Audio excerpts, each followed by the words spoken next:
Have you ever noticed how people today can earn more money than their parents ever did and still feel financially stuck? Not poor, not struggling in the traditional sense, but constantly tight.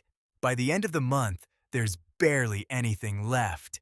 And the strange part is, these are often smart people, educated people, people with decent salaries, stable jobs, and modern lifestyles. 28-year-old software employee in London, a marketing manager in Chicago, a consultant in Berlin. They earn between $60,000 and $120,000 a year. From the outside, it looks like they're doing well, but financially, many of them are standing on very fragile ground because the trap isn't low income anymore. The trap is invisible financial expansion.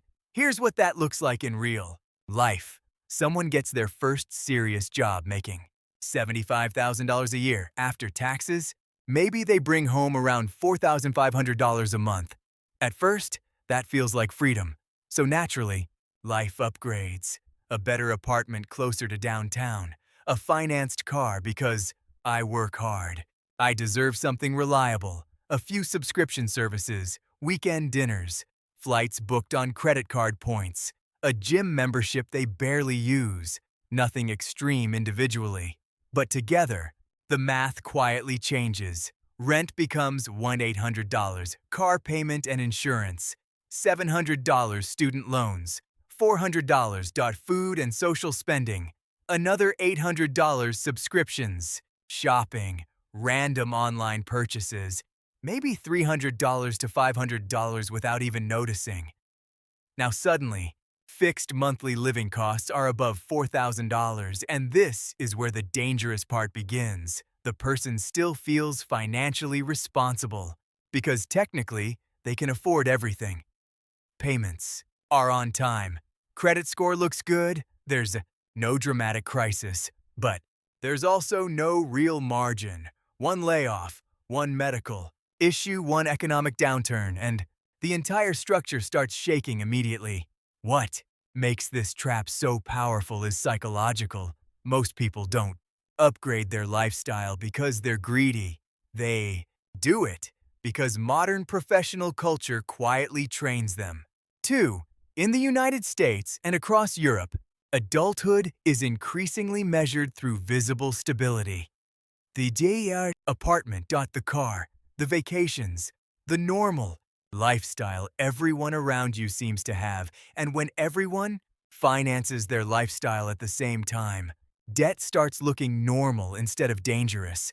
That's why even intelligent people fall into this cycle, because socially, it feels responsible.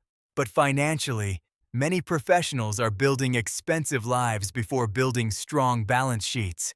And over time, the real cost becomes massive, not just because of interest, payments, but because high monthly obligations reduce flexibility. Someone earning $90,000 with $5,000 in monthly obligations often has less freedom than someone earning $55,000 with very low expenses. The second person can survive career changes, take investment opportunities, handle emergencies calmly. The first person cannot, and this is usually the moment financially intelligent people start thinking differently. They stop asking, "How much can I afford per month?" and start asking, "How much financial pressure does this create in my life?" That's a completely different mindset.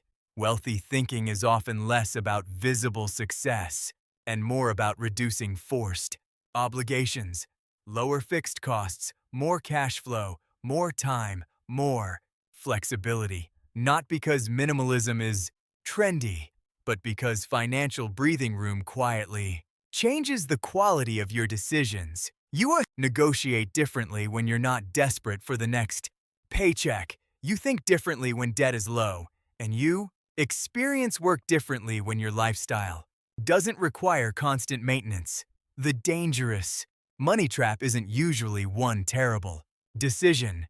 It's dozens of socially accepted decisions that slowly remove financial freedom while making life appear more successful from the outside. And Most people don't even realize it's happening until years later. If you enjoyed this kind of calm, reality-based financial thinking, you can subscribe for more.